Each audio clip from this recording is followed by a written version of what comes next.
Hello BookTube. For this Tag Tuesday, I'm going to be doing the Super Random Books tag. I don't know who created this tag. I saw it on Steve Donahue's channel, and I will be leaving a link to his version in the show notes down below. So let's get going.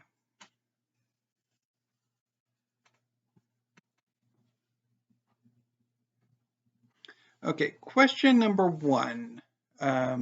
Color crazy. Pick a color that matches your emotion when you're reading your favorite book.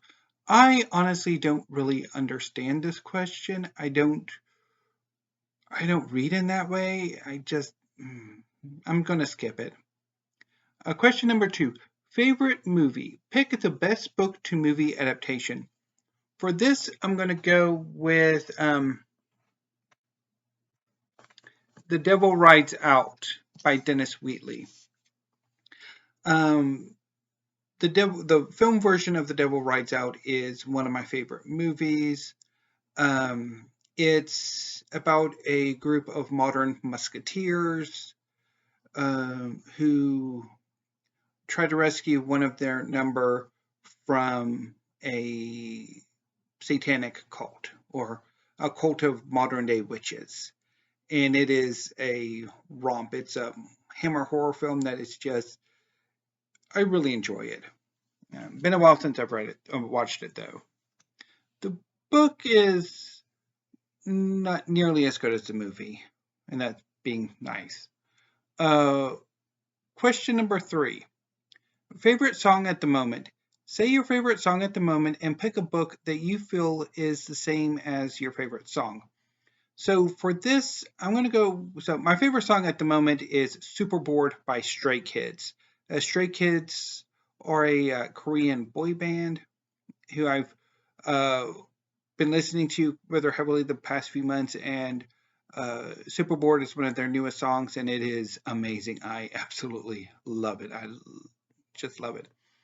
And I think Eden Zero by Hiro Mishima kind of sort of, I guess it makes me feel the same way. But I mean, I'm not entirely sure if there is a really good answer to this question, but I'll just go with Eden Zero by Hiro Mishima.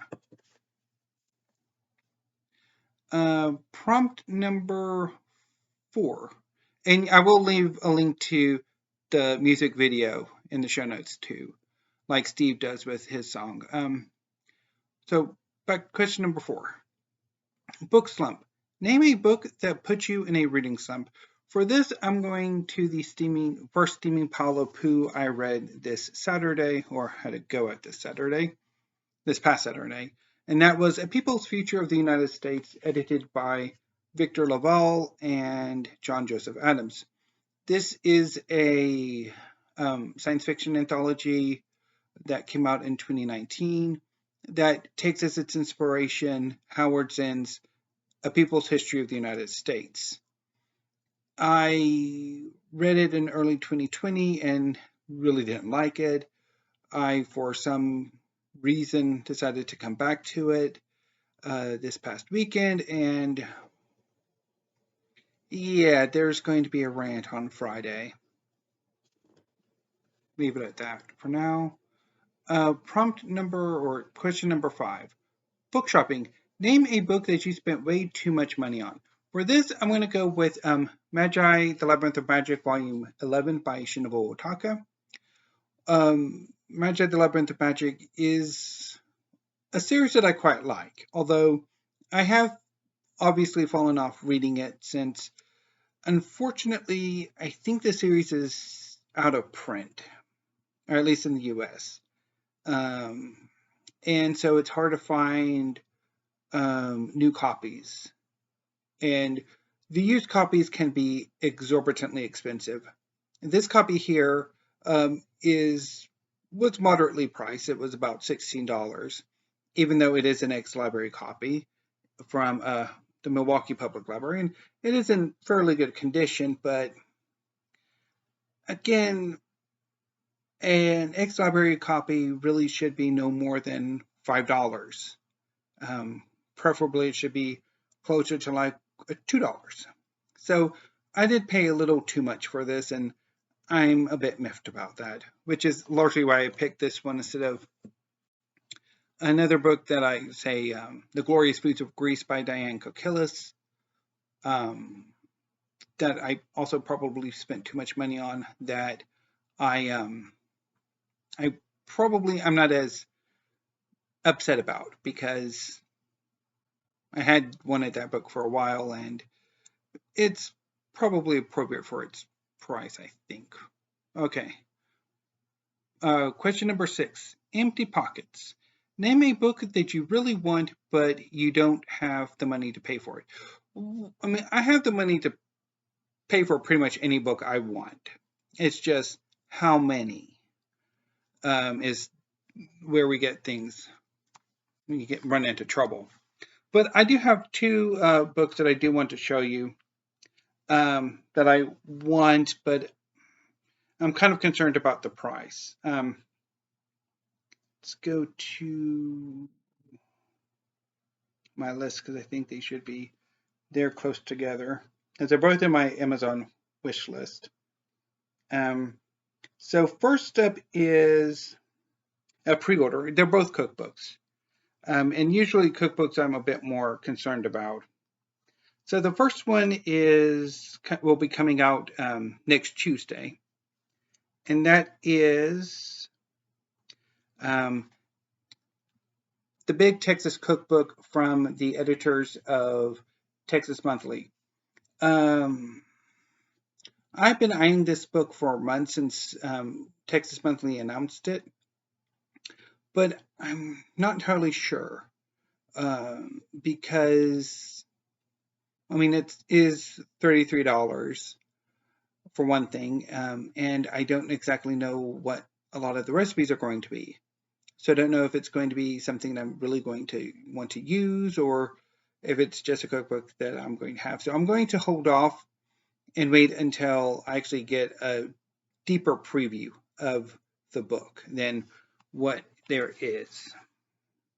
The other cookbook I want that I'm debating with myself about is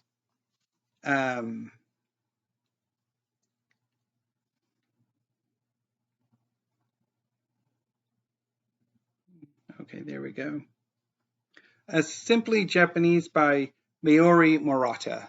This is a Japanese cookbook that I've been wanting, largely because it does include some Japanese sweets and other things, but I don't know. It's $35, and that kind of leery to pick up a cookbook that I'm not entirely sure how heavy usage I will make out of it.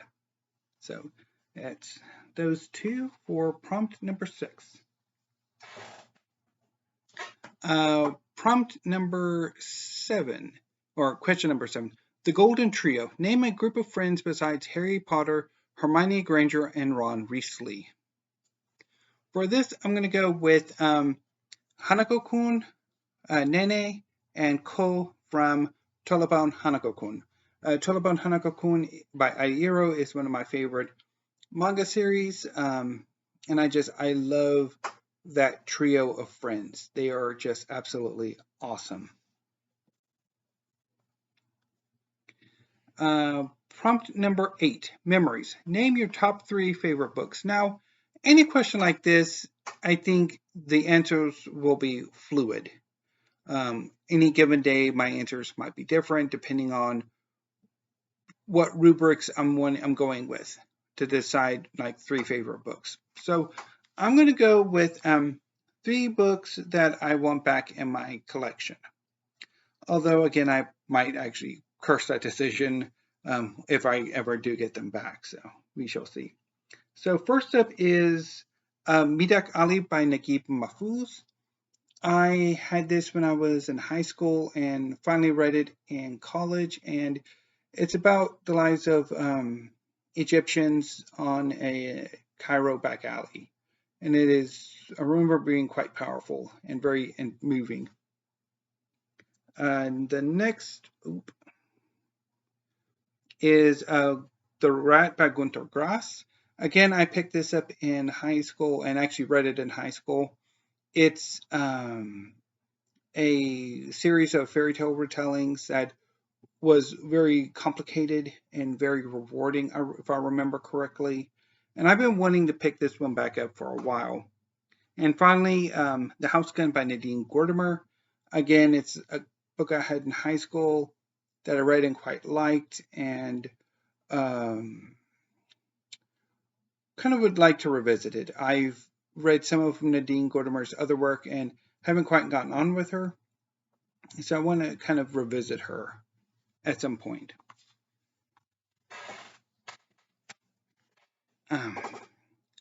Prompt number 9, or question number 9. Never ending TBR.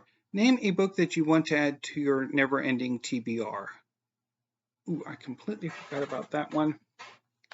Let me go back to Amazon, go to my cart.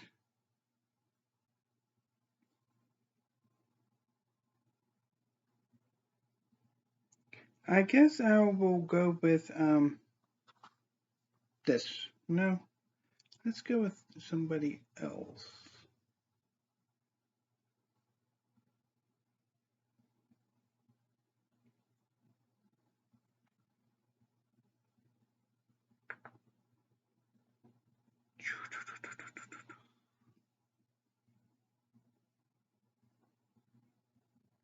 Yeah, I would like to pick up eventually Bad Mexicans, Race, Empire, and Revolution in the Borderlands by Kelly Lytle Hernandez, which is a book I've been eyeing for quite a while, and looking forward to maybe eventually picking it up. Okay. Question number 10. Oops. Name a book that is popular that you haven't read yet. So for this, I'm going to go with, I could probably have gone with J.K. Rowling and Harry Potter because there's a question that involves those three. But I decided I'm going to go with His Dark Materials by Philip Pullman, which I don't quite know a whole lot about. I know it was incredibly popular in the early 2000s. I don't know if it's still all that popular. And I picked up this copy, battered copy, from a used bookstore during a time when I wanted, I think, to be a bit more scholarly in my approach to reading science fiction and fantasy. And that never quite happened. I've never gotten around to it, and I seriously doubt I ever will. I did dip into one of Philip Pullman's earlier novels, and I remember not particularly caring for it all that much. So the next time you see His Dark Materials, it might very well be in an unhaul video. Prompt number 11, Rainbow. Name a book that gives you all the feels. I don't really quite understand the question, so I'm going to pass on this one. Question number 12, Movie Night. Name a book to movie series or book to movie adaptation that you've binge watched. Well, I had a few options for this one, but I'm going to go with Dune by Frank Herbert. So the second adaptation of Dune, the 2000 sci-fi miniseries, is composed of 3 two-hour episodes that I had a DVD of. Like I had all of them. So every few Saturdays or Sundays, I would, when I was in Austin, I would get make me some popcorn chicken or macaroni and cheese, and just binge the entire series over a 6-hour period and just have an absolute ball. I loved doing that. I don't have that DVD anymore. I don't really watch DVDs anymore, but it was a really fun binge experience. I've also done that with the James Bond movies, but I decided not to go with that one. But anyway, question number 13: sweet but sour. Name a book that is sweet but is sour in some way. So for this, I'm going to go with Charming Billy by Alice McDermott. It's a novel about a family, particularly a cousin, coming to terms with the death of a cherished relative who he did a deep wrong. And as much as I enjoyed the novel, my reread of it, I kind of sort of have some issues about the narrative voice of who's telling the story. Is it the cousin's daughter who's telling the story? Is it because it's like a third person narrator, but it also seems to be coming from the daughter, and it's like I'm not entirely sure. I mean, I still love the book, but I'm not entirely sure about the narrative choices in the book. And finally, question 14. Oh my God, no spoilers, please. Name a book that you've been spoiled for. I don't really get spoiled for books. I don't particularly care about spoilers or knowing what happens, so this question really doesn't do much for me. So that was the super random books tag. If you would like to do this tag, consider yourselves tagged, and I will see you tomorrow, hopefully with another video of some sort.